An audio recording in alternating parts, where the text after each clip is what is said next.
Liebes vereint, verhungert im Winterschnee und erfroren.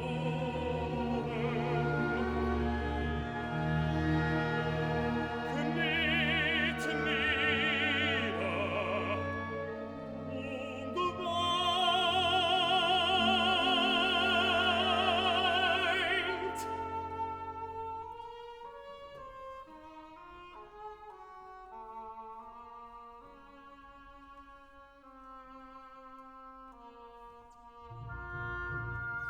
Eure Väter haben sie schmachvoll vertrieben, ihr zuget aus, sie mit Herzen zu lieben, und müsst sie begraben.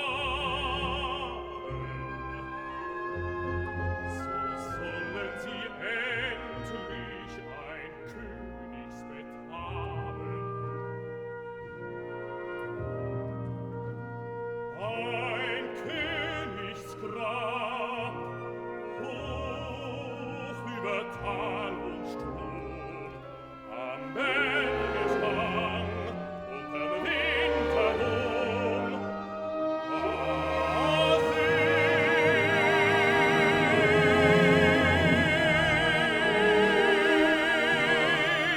Ich euch meinen letzten Gesang.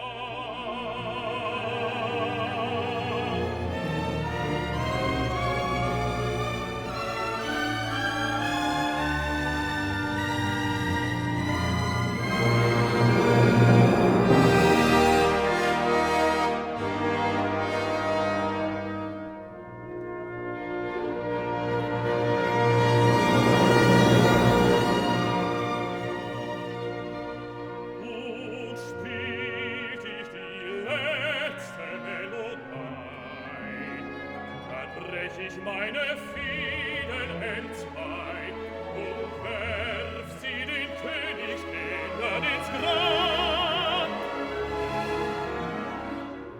Ihr sollt meine